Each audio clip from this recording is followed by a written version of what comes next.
چلے میں آپ کی طرف دوبارہ آتی ہوں عامر صاحب، آپ کی آواز ہم تک نہیں آ رہی. جی ایاز صاحب، آپ کے خیال میں حکومت کتنی ذمہ دار ہے؟ دیکھیں دعا، ہمارے یہاں جب بھی رمضان کا چاند چڑھے یا کوئی IMF کا چاند چڑھے اس کے ساتھ مہنگائی نے لازمی آنا ہوتا ہے. یہ لازم و ملزوم ہے دونوں نا، یہ شرط ہے اس کی.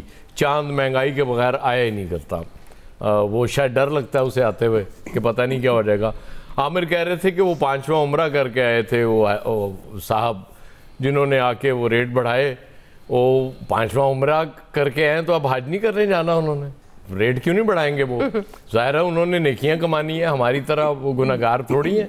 انہوں نے ہر سال حج بھی کرنا ہوتا ہے، عمرہ بھی کرنا ہوتا ہے. یہ نویس صاحب بالکل ٹھیک کہہ رہے تھے. ظاہر ہے گورنمنٹ کا ایک اپنا سٹائل ہوتا ہے نا جی. مہنگائی 1.5% پہ آ گئی، وہ لگتا ہے کہ جی بس 1.5% بس وہ سب کچھ سستا ہو گیا. وہ جو کچھ 40% چیزاں تسی مہنگیاں لے رہے سو وہ 39% سستیاں ہو گئی ہیں، 38.5%. اس طرح نہیں ہوتا. ظاہر ہے وہ بڑھنے کی شرح 1.5% پہ آ گئی. بالکل ٹھیک ہے. مہنگائی ابھی بھی بڑھ رہی ہے، اس کا مطلب یہ ہے. اور مجھے یہ سمجھ نہیں آتی کہ گورنمنٹ یہ اناؤنس کیوں کر دیتی ہے کہ جی ہم نے 130 روپے کے جی وہ بیچنی ہے چینی. وہ جیسی کوئی اس طرح کی اناؤنسمنٹ آتی ہے وہ کہتے ہیں ایسی کی تیسی تمہاری. وہ 165-70 چینی کا ریٹ پہنچ گیا آلریڈی. اب چونکہ بہت زیادہ آپ کو پتہ ہے لوگ شربت بھی بنا رہے ہوتے ہیں رمضان میں، بہت ساری چیزیں چل رہی ہوتی ہیں اس طرح کی جن میں چینی کا استعمال بڑھ جاتا ہے. جلیبیاں بن رہی ہوں گی، بہت زیادہ لوگ کھا رہے ہوتے ہیں افطاری میں، اور بہت سی چیزیں ہیں جن میں میٹھا استعمال ہو رہا ہوتا ہے. تو جیسے جیسے وہ استعمال بڑھتا جائے گا چینی اور بڑھتی جائے گی، مہنگی ہوتی جائے گی.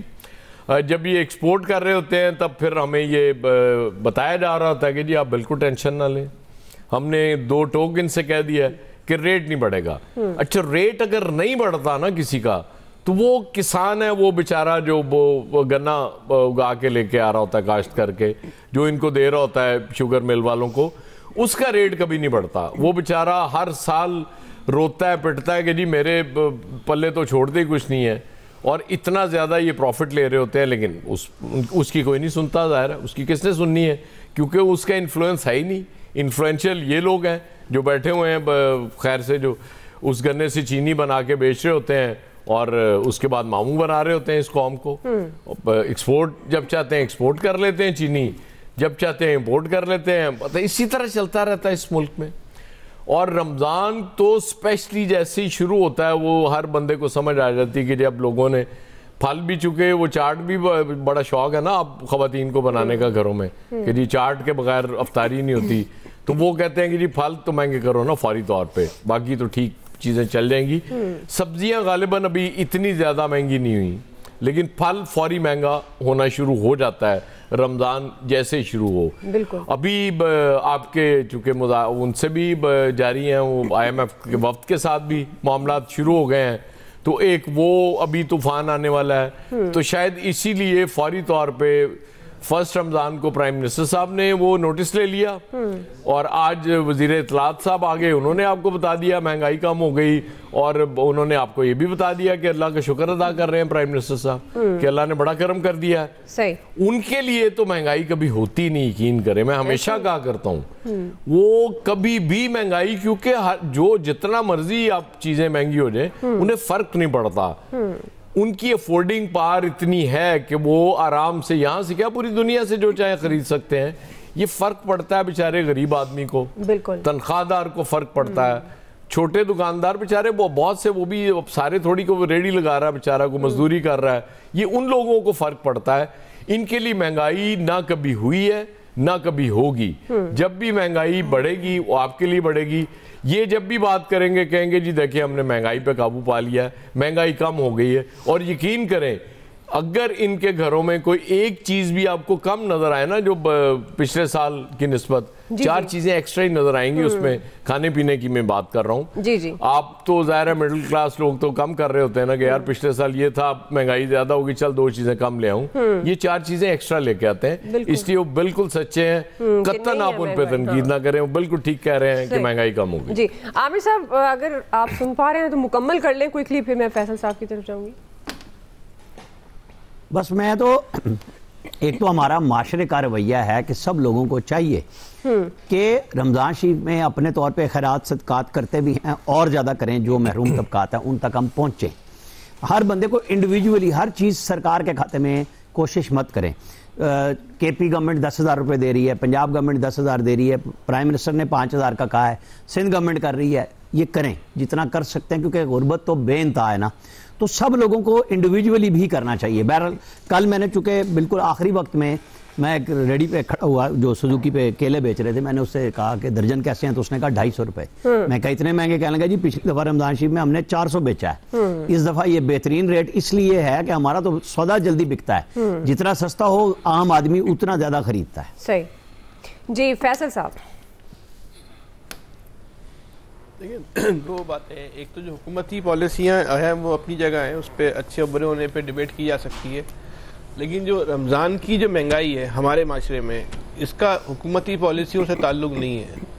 یہ سیدھا سیدھا طلب اور رسد کا فارمولہ ہے ہمارے معاشرے میں، جو اس کے علاوہ کچھ نہیں ہے. آج جس ریٹ پہ جو کیلا امرود بک رہا ہے، آج 10 رمضان کے بعد اس کا ریٹ خود بخود گر جائے گا. آپ دیکھ لیجئے گا 20 رمضان کے بعد اور گر جائے گا. یہ اس کی وجہ، یہ ہمیشہ سے، اس کو آپ روکنا چاہیں بھی تو نہیں روک سکتے، کچھ بھی کر لیں نہیں روک سکتے. یہ ایک مستند اکنامکس کا فارمولہ ہے، اس کے تحت یہ معاملہ ہوتا ہے رمضانوں کے اندر. ہمارے اپنے رویوں کا ایشو ہے.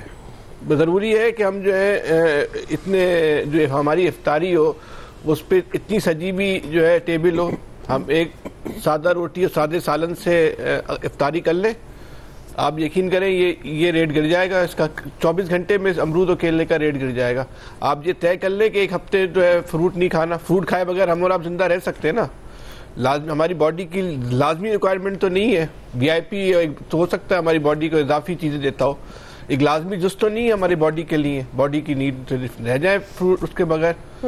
شربت کے بغیر ہم اور آپ رہ سکتے ہیں نا؟ رہ جائیں شربت کے بغیر، سادہ پانی پی لیں نا. دنیا بھر کے انواع اقسام کے کھانے سجا کر پھر ہم مہنگائی پر ڈیبیٹ کرتے ہیں، تو اس سے ہماری اپنی منافقت بھی عیاں ہوتی ہے. ہم خود بحیثیت قوم بھی تو منافق ہو چکے ہیں. کون سے ایسی چیز ہوتی ہے جو ہماری ٹیبل پہ موجود نہ ہو، جس کے بغیر بھی افطاری ہو سکتی ہے، اور پھر بیٹھ کے ہم یہ بات کریں مہنگائی نے تو ہمارا جینا حرام کر دیا ہے. یہ کسی ایک کا مسئلہ نہیں ہے، یہ معاملہ ہمارے پورے اجتماعی قوم کا ایشو ہے. غریب آدمی کے میں بھی ملے گا، مڈل کلاس میں بھی ملے گا، امیر میں بھی ملے گا. تو اس کا ایک اثرات آتے ہیں جی. اس کے اثرات یہ آتے ہیں کہ جو لوگوں کی قوت خرید جواب دے جاتی ہے، لیکن لوگ جو ہیں اس کے باوجود جو ہے یہ اسراف کرتے ہیں. نہیں کریں یہ اسراف، یہ ہمارے آپ کے اپنے ہاتھ میں ہے نا. عمومی طور پہ ہمارے معاشرے میں جس سوسائٹی میں رہتے ہیں، وہ سحری جو ہے سحری جی وہ اتنی لوازمات پہ مشتمل نہیں ہوتی. ایک سادہ سالن ہوگا، انڈا ہوگا، پراٹھا ہوگا، روٹی ہوگی، ڈبل روٹی ہوگی.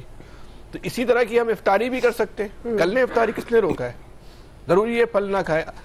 کراچی میں آج سے کچھ 4 سال پہلے 5 سال پہلے لوگوں نے فروٹ کا بائیکاٹ کیا، طے کیا کہ 10 رمضان کے بعد یا 5 رمضان کے بعد ہم فروٹ کا بائیکاٹ کریں گے. ایک سوشل کمپین چلی. آپ یقین کریں اس شہر میں جو ہے فروٹ جو ہے اس کی قیمت میں 70% سے زیادہ کمی ہو گئی تھی. بالکل ایسے ہوا تھا. تو یہ چیزیں ہمارے اپنے ہاتھ میں بھی تو ہیں. نہیں لینا یار، مافیاز کے ہاتھوں کیوں جو ہم جو لیتے ہیں. اب سموسے کی دکان پہ ایسا رش ہے، مٹھائی کی دکان پہ ایسا رش ہے کہ خدا کی پناہ کہ یہاں کوئی کرفیو لگنے والا ہے، کوئی بم جنگ ہونے والی ہے کہ اگر آج پکوڑا سموسہ نہیں کھایا تو زندگی میں دوبارہ ملنا ہی نہیں ہے. لڑائی جھگڑے ہو رہے ہیں وہاں کے اوپر کہ پہلے ہمیں دے دو. اور ٹنوں کے حساب سے ہر سموسے والا ٹنوں کے حساب سے جو سموسے بنا رہا ہے. بھائی مت کھاؤ سموسے، آپ کی جو صحت کے لیے بھی نقصان دہ. مت کھاؤ پکوڑے. نہیں کھائیں گے اور کھاتے ہوئے بولیں گے بڑا مہنگا سموسہ مل رہا ہے. بھائی مت کھا، بھائی کیوں مہنگا کھا رہا ہے؟ نہیں کھاؤ.